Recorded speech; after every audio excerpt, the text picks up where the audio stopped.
जिसके पास, बोलो, जिसके पास होता है लोग उससे ही अपेक्षा रखते हैं, जिसके पास नहीं है उससे अपेक्षा।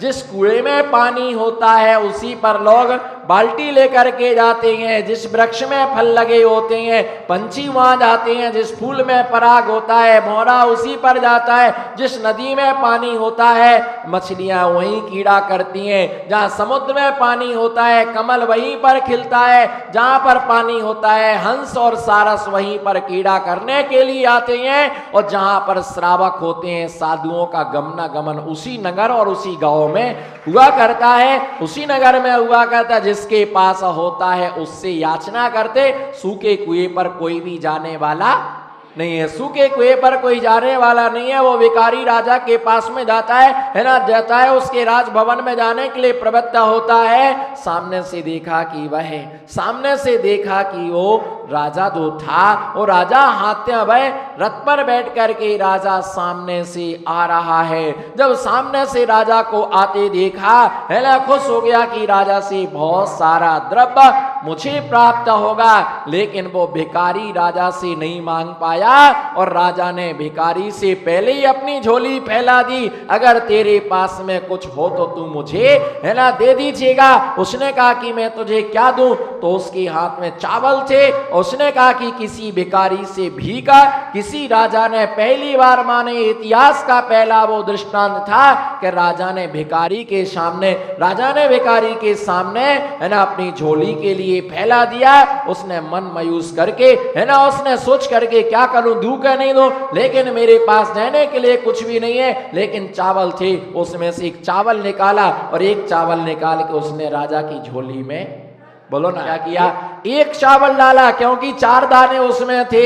एक चावल उसने राजा की झोली में जब वो डाल दिया, डालने के बाद उसने सोचा जब राजा ही मेरे से भीख मांग रहा है तो अब किसके घर पर मैं मांगने के लिए जाऊं, है ना, अब मुझे किसी के घर पर जाने की जरूरत नहीं है। उदास होकर के वो अपने घर चला गया। उदास होकर के जैसे ही घर पर पहुंचता है, पत्नी ने पूछा क्या हुआ जी, आज क्या भीख मांग करके नहीं लाए हो, है ना। उसने कहा लाया हूं, लीजिए चावल। मुट्ठी भर चावल थे, उसने थाली में डाले, धोल रही थी। उसमें एक चावल सोने का था, उसमें एक चावल, बोलो ना, उसमें एक चावल, ये उंगली किसकी सीधी नहीं होती है, बोलो, एक चावल उसमें, हंस के नमो सिद्धार्थ, एक चावल उसमें सोने का था। और वो चावल से उसने पूछा है ना, एक चावल सोने का था। जैसे उसने देखा कि ये चावल क्या है, ये चावल सोने का है, ये चावल सोने का है। उसकी पत्नी ने पूछा और उसकी पत्नी ने ये जवाब पूछा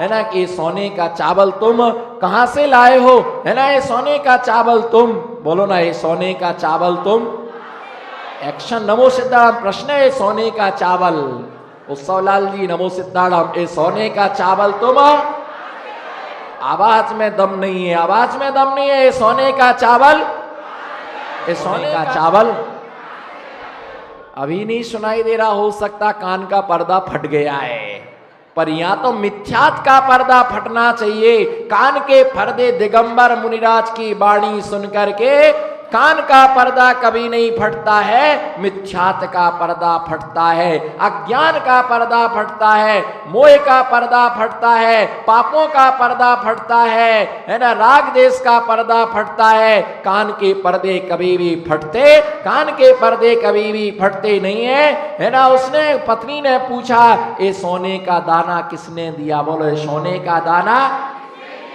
नहीं, ये सोने का दाना मुझे किसी ने नहीं दिया, ये सोने का दाना कैसे हो गया। तब उसने पूरी घटना बताई कि सोने का जो दाना था है ना, सोने का दाना किसी ने दान में नहीं दिया है, लेकिन जब मैं भीख मांगने गया, राजा ने मेरे से भीख मांगी और राजा ने मेरे से भीख मांगी, मैंने एक चावल दान में दिया, इसलिए मेरा एक चावल क्या हो गया है, मेरा एक चावल क्या हो गया, सोने का हो गया है। ये दाने में, राजा को दाने दाने में एक दाना राजा को दान में दिया, तब वो दाना किसका हो गया? सोना का हो गया। पत्नी ने तुरंत वो झोली में डाले और अपने पति के हाथ में थमाया और कहा कि जाओ और चावल दे करके आओ, तो बहुत सारे चावल क्या हो जाएंगे? सोने के हो जाएंगे। तब मालूम भिखारी ने क्या बोला? समय निकल गया। बोलो समय, जोर से बोलो, समय निकल गया। अब ये सोने के नहीं होंगे, अगर मैं लालच से जाऊंगा तो सोना भी मिट्टी हो जाएगा। अब समय निकल गया है। बोलो ना, अब समय, प्रतीक्षा की घड़ियां समाप्त हो चुकी हैं, अब समय निकल गया है ना। एक नंबर का है ना, एक साल का महत्व क्या होता है? एक मिनट का, एक सेकंड का महत्व क्या होता है? बोलो, एक सेकंड का, जोर से बोलो, एक सेकंड का महत्व क्या होता है? स्टेशन पर पहुंचे हो, गाड़ी छूट गई हो, उससे पूछो एक सेकंड का महत्व है ना। स्टेशन पर पहुंचे हो और गाड़ी छूट गई हो, उससे पूछो एक घंटे का महत्व है ना। एक घंटे का महत्व क्या होता है? एक मिनट का महत्व क्या होता है? एक मिनट का महत्व क्या होता है? एक घंटे का महत्व क्या होता है? एक साल का महत्व क्या होता है? जो बच्चा परीक्षा में फेल हो गया है, उससे पूछो एक साल का महत्व। एक साल का महत्व क्या होता है? अगर उस समय वो सारे दाने दान में दे देता,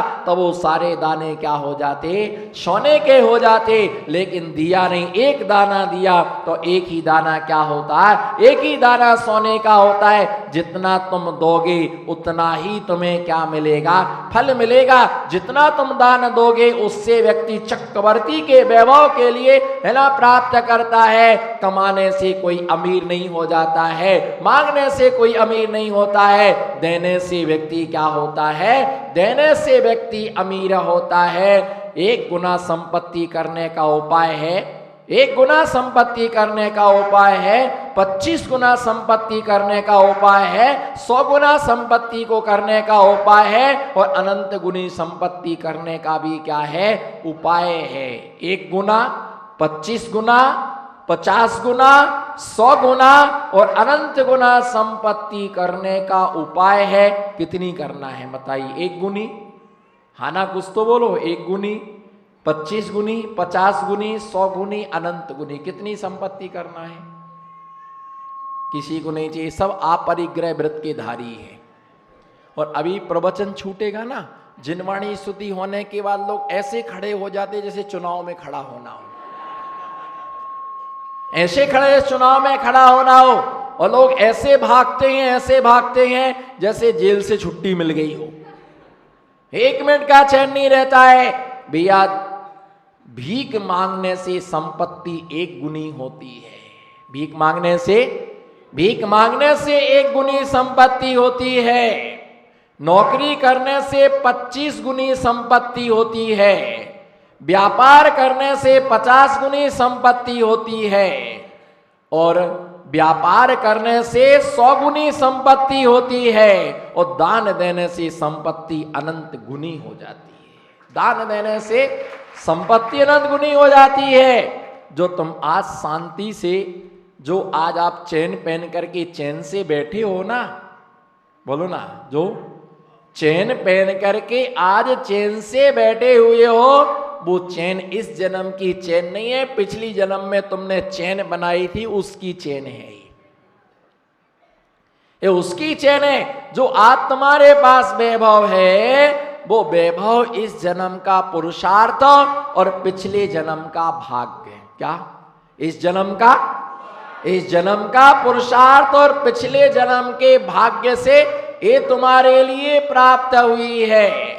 और अधिकतर लोग, अक्सर लोग जोड़ जोड़ करके चले जाते हैं। अधिकतर लोग जोड़ जोड़ करके चले जाते। इतना बड़ा मकान बनाया, रहने वाले 2, क्या मकान के खंड हैं?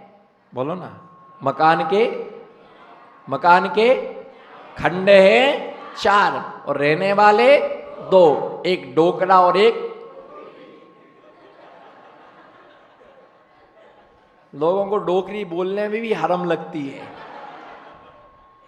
रहने वाले, बोलो, रहने वाले 2, एक डोकरा और एक डोकरी, बस क्या करने का, इतना बड़ा मकान पड़ा हुआ है और ऊपर चढ़ना सख्त मना है, क्योंकि घुटनों ने जवाब दे दिया है। किसने? ऊपर चढ़ना, ऊपर चढ़ना सख्त मना है, घुटनों ने जवाब दे दिया है। रसगुल्ला खाना सख्त मना है, क्योंकि क्या हो गया? आप जोर लगाओ ना बहन जी।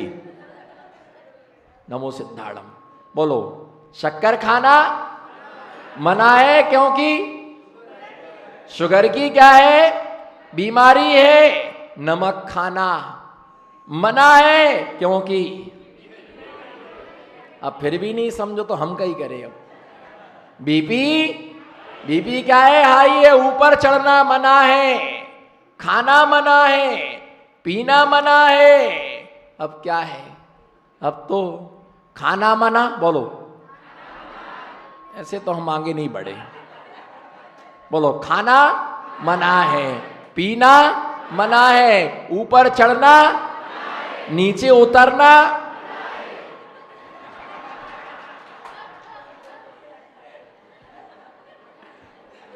सारे लोग उत्सव लाली को देख रहे। भैया खाना मना है, पीना मना है, नीचे उतरना मना है, ऊपर चढ़ना मना है। बस अब तो पड़े रहो और सांस लेते रहो, पड़े रहो, सांस लेते रहो और देखते रहो सोने की चैन।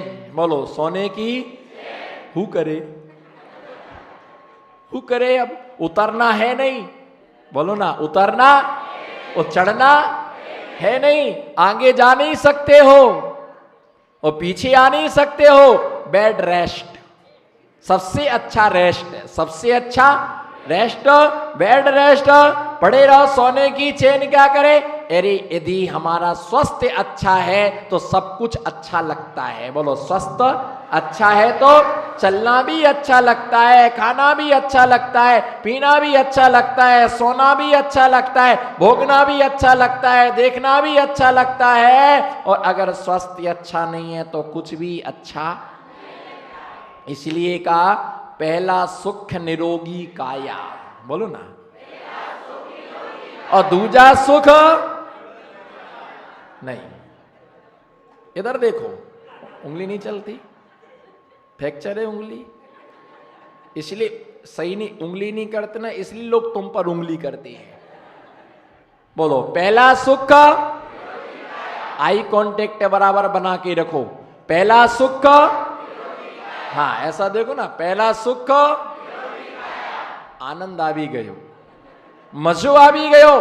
पहला सुख टकाटक, बोलो ना, चकाचक, दिखता भी पूरा है। बोलो, तो क्या अंधा समझ रहे क्या? बहुत खतरनाक खोपड़ियां हैं। दिखता भी पूरा है और सुनाई भी पूरा देता है। हाथ पैर भी सही चलते हैं, दिमाग भी, बोलो ना, दिमाग भी, जो ना बोले उसका खराब है, दिमाग भी, सब बोल पड़े। दिमाग भी सही है, पहले सही सही कार्य किए इसलिए सब कुछ सही है। अगर कुछ गलत किया होता तो कुछ ना कुछ गलत जरूर होता। पहला सुख, बोलो सोवेत भाई, पहला सुख निरोगी काया, दूजा सुख घर में हो। हितेश भाई बोलो, दूजा सुख घर में हो माया, तीजा सुख सुंदर हो नारी। बोलो, तीजा सुख, हाथ उठाओ ना, तीजा सुख, तीजा सुख सुंदर हो नारी। चौथा सुख सुत आज्ञाकारी, चौथा सुख सुत आज्ञाकारी। पहला सुख निरोगी काया, इसका मतलब यह होता है जो 4 रोटी खाता है पर गोली एक भी नहीं खाता है, वो स्वस्थ कहलाता है। रोटी कितनी खाता है? यहाँ तो बहुत बड़े बड़े लोग हैं भैया, बहुत बड़े बड़े लोग हैं। नहीं है, नहीं है बड़े बड़े लोग तो परिचय तो ऐसे ही कराते, भैया ये गांव की बहुत बड़े लोग, बहुत बड़े लोग हैं। रिच मैन पैसा जिसके पास में हो गया वो क्या है? बड़ा आदमी। क्या है? हमारे यहां तो रोटी बनाने वाली बाई अलग है, कपड़े धोने वाली बाई अलग है, झाड़ू वाली, बोलो ना, झाड़ू वाली, बर्तन वाली,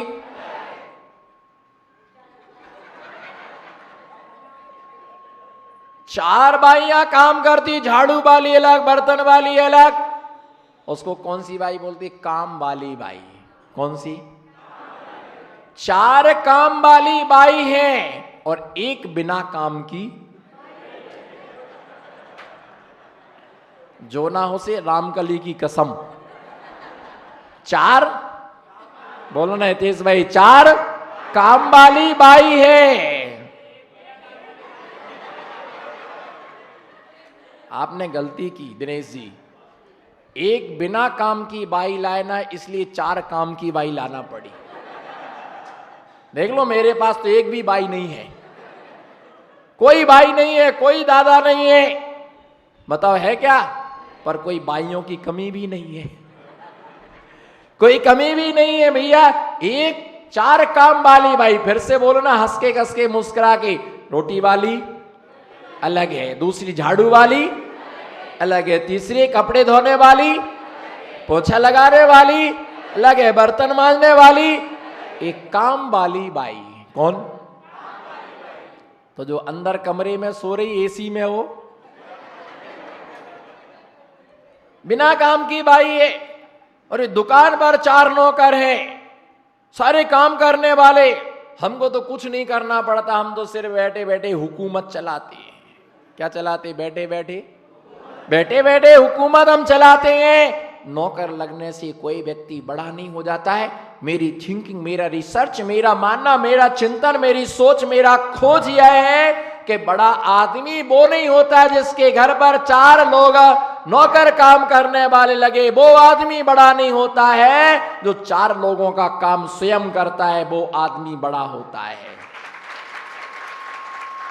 वो चार काम वाली बाइयां है ना, इसलिए बाई बिना काम की हो गई है ना, क्योंकि सवेरे से तो माथा दुखता है, सवेरे से माथा दुखता है, दोपहर में पीठ दुखती है, शाम को पेट दुखता है और रात को पैर दुखते हैं। रात को तो स्वामी जी दबाते हैं।